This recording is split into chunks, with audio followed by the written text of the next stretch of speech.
50 மில்லியனையும் நாங்கள் 5 மாவட்ட விவசாய திணைக்களங்களுக்கும் பகிர்ந்து அளித்தது.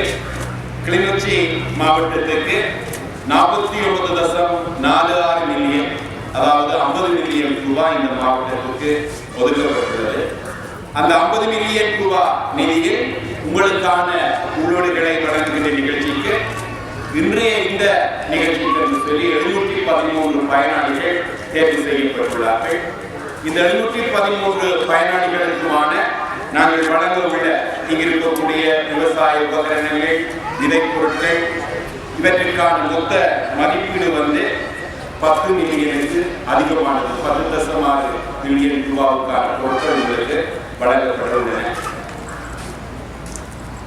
இதில் நிறுவனங்களுக்கு வழங்கப்படுகின்ற பொருட்கள், விவசாய அமைப்புகளுக்கும் பொது அமைப்புகளுக்கும் வழங்கப்படுகின்ற பொருட்கள் முற்றுமுழுதாக இலவசமாக திணைக்களத்தினுடைய நிதியின் பேரில் வழங்கப்படுகிறது.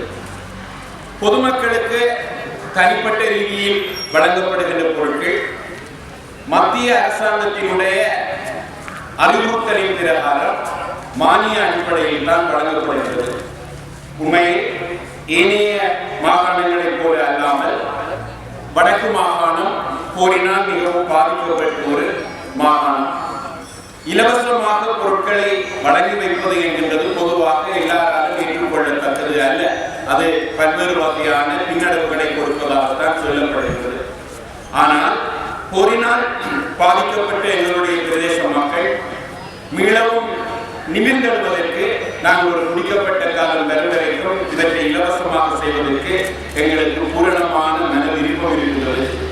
ஆனால் இந்த நிதி மத்திய அரசாங்கம் தருகின்ற நிதி, அவர்கள் ஒதுக்கி தருகின்ற இந்த பாதுகாப்பில் அவர்களுடைய சுற்று நிறுவனத்துக்கு, அவர்களுடைய அறிவுறுத்தலுக்கு மீறி நாங்கள் எதையும் செய்ய முடியாதவர்களாக இருக்கின்றோம்.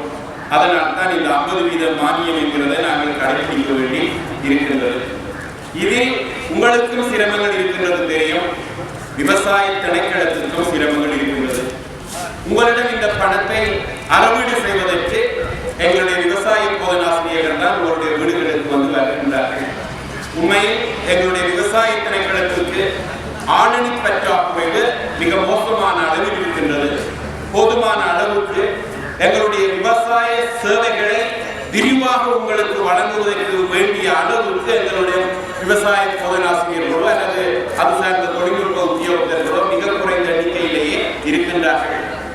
எனவே அவர்களுடைய அந்த சேவைகளுக்கு மேலதிகமாக இவற்றை இந்த 50% மானியத்தை உங்களிடமிருந்து பெற்றுக் கொள்வதற்காகவும் அவர்கள் தங்களுடைய நேரத்தை செலவழிக்க வேண்டியிருக்கின்றது. பல விவசாய போதனாசிரியர்கள் என்னிடம் முறைப்பாடு தெரிவித்திருக்கின்றார்கள். தாங்கள் 4-5 தடவைகளும் போக வேண்டியிருக்கின்றது. அதன் பிறகு கூட எங்களினால் இவற்றை பெற்றுக் கொள்ள முடியவில்லை என்று சொல்லியும் தாங்கள் இந்த தொழிலை விட்டு